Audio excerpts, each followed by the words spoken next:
Welcome. You're watching The Spotlight. I'm Tamanna Inamdar. Every week on the show, we pick up one subject and take a look at it in great depth. This week, we're talking about the shock to food inflation that India should be ready for and can be expecting. Now, this conflict in Russia and Ukraine is one of the largest geopolitical events or a large war that we have seen in the last several decades, and it has been occupying our mind space in terms of what will happen next, what is the impact on the world order. Well, the other big question we need to ask ourselves is how it's going to affect us. We've already talked about how high crude prices means we pay more for petrol, for diesel, and how that will increase costs overall. But this is going to be hitting us in a very direct and personal way.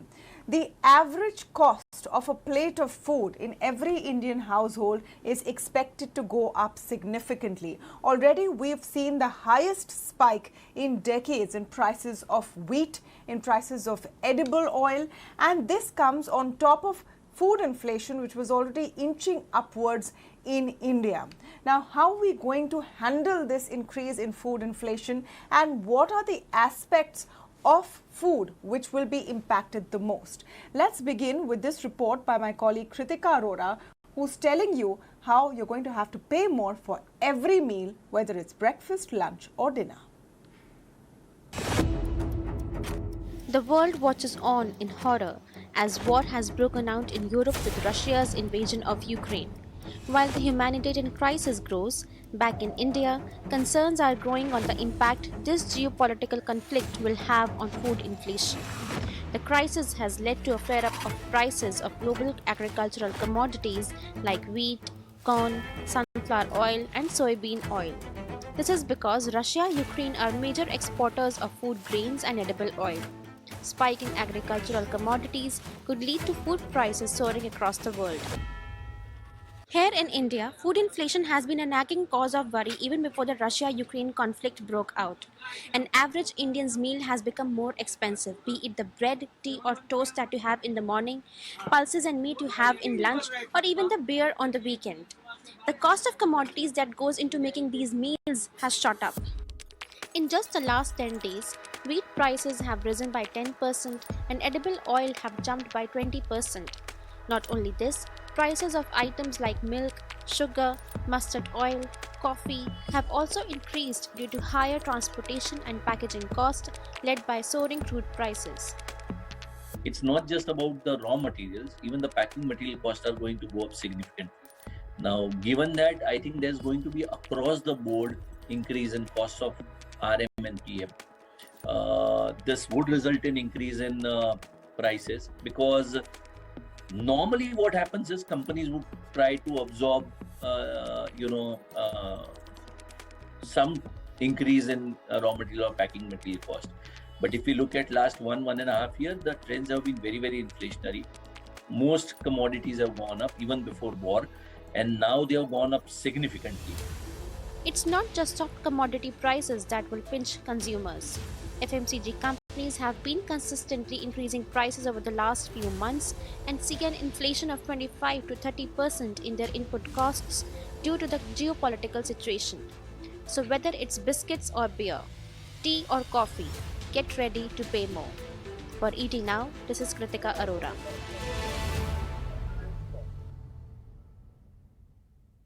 The kind of spike we've seen in soft commodity prices is something that people around the world, governments around the world are really worried about. In the Indian context, it's perhaps even a greater worry because food inflation has already been inching up, and we have seen that happen in the last couple of months, even before that conflict began. Now, today, we're going to try and understand what exactly the impact of this conflict is going to have on our food basket, on our prices, and how we can navigate these treacherous waters going ahead. To speak on this, I'm joined now by DK Joshi, Director and Chief Economist at CRISIL, and Mayank Shah, Senior Category Head at Parle Products. Welcome to both of you, and thank you so much for speaking with us today on Spotlight. Mr. Joshi, let me begin by getting you to explain in just very simple terms that what is the most worrying factor for us. Now, we know that wheat prices have really been spiking around the world because of the conflict between Russia and Ukraine. Russia is a huge exporter. We know wheat futures have been at all-time highs. But India also produces sufficient and more wheat grain. So why are we worried? Well, I think we are not worried for the overall food category. I think there are parts within the food where I think the concern lies. The way this crisis is going to impact food inflation is, one, the cost of inputs is going to rise, the fertilizers, etc., which also come from, particularly potash, etc., we import from those regions. And I think so input costs are going to rise, so it's going to become expensive for farmer to produce. Second, I think on the wheat that you mentioned and on the rice, I'm not so much worried. Actually, we are exporting wheat right now. The reason is that the production has been extremely good and it's above the target. So there is enough buffer stock to keep a lid on the inflation on rice, wheat, cereal category, so to say.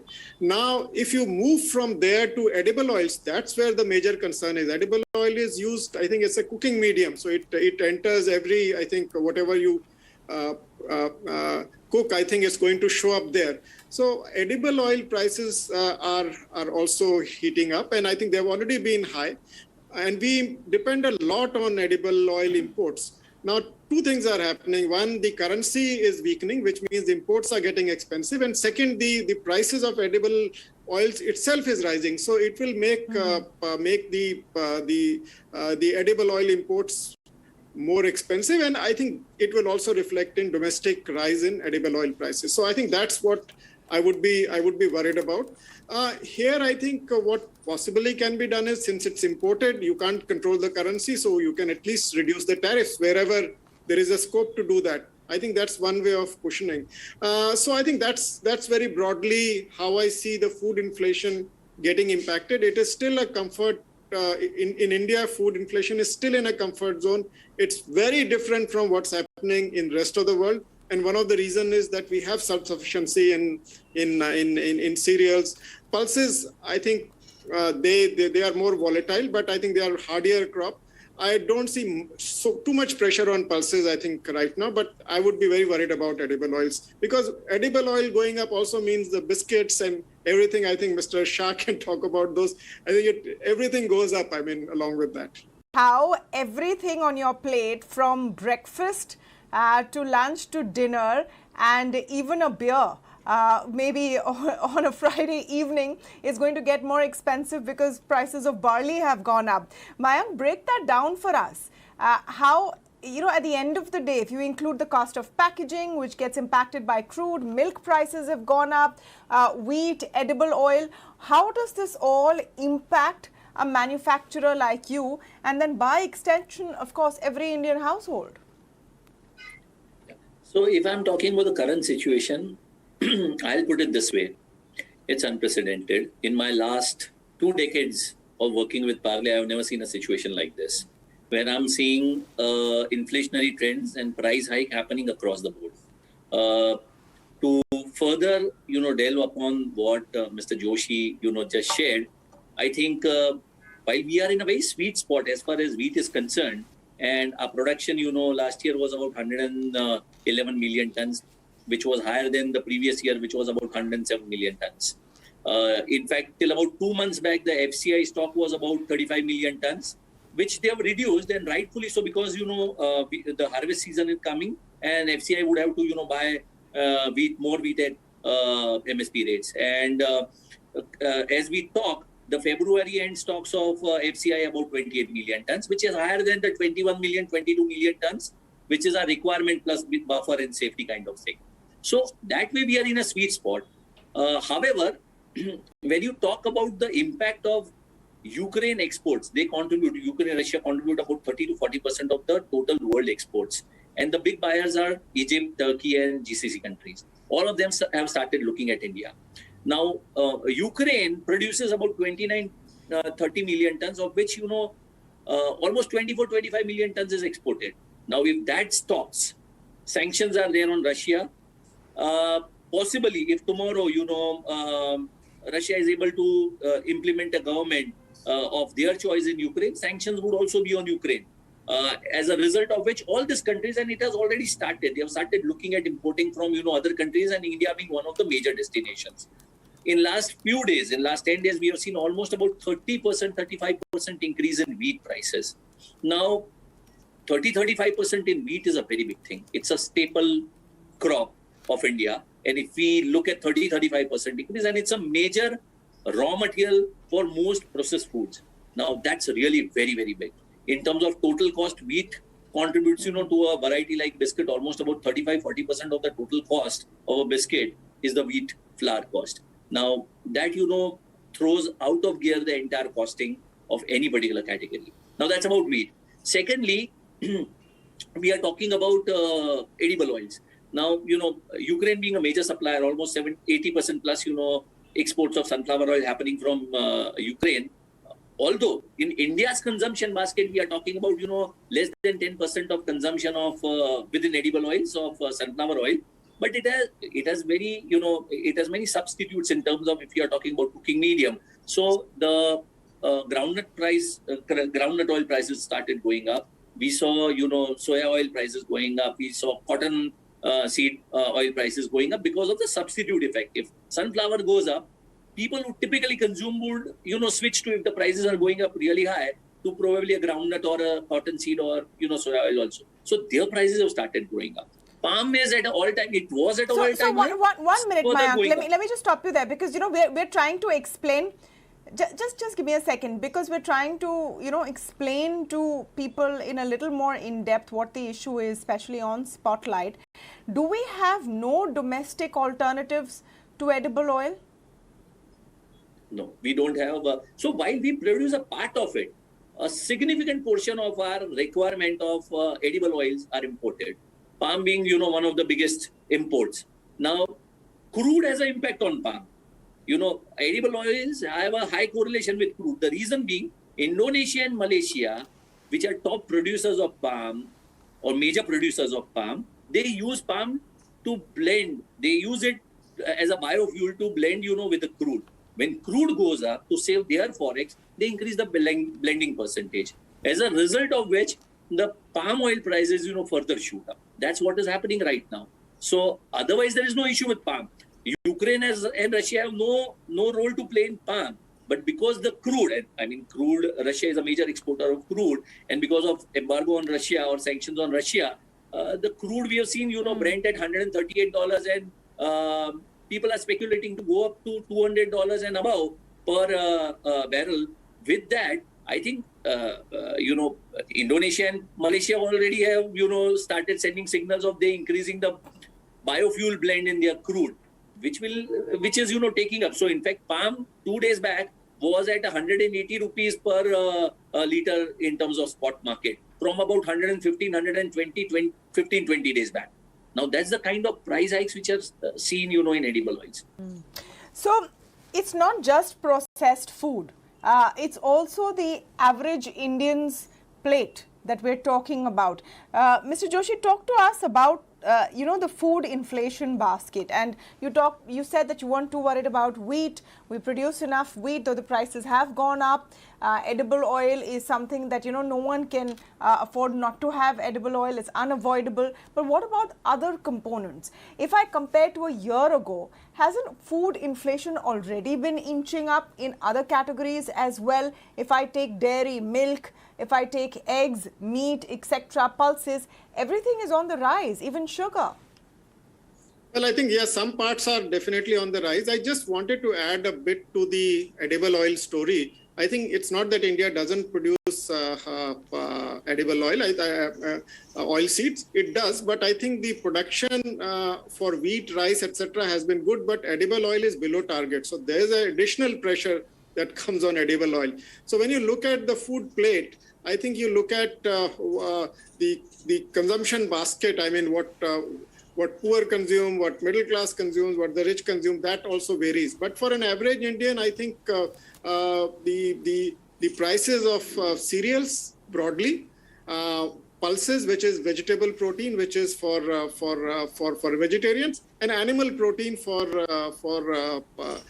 non-vegetarians. I think these become key monitorables, and they do get impacted through direct and indirect channels, which flow out of, in some sense, out of the Ukraine-Russia conflict. Now, even the cooking gas, because it's you're talking about petroleum, the cooking gas will also become expensive. So I think it's not only going to be the stuff, but it's also going to be the cooking medium that's going to.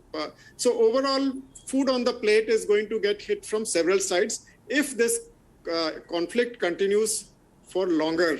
And I think even if it doesn't continue for longer, the sanctions may continue for longer. So I think it's a very, very fluid situation and uncertain situation, and we'll have to be mindful of that. So I wanted to, I think, bring in the overall inflation also just for 1 minute, because it's a very important that food inflation doesn't spike right now.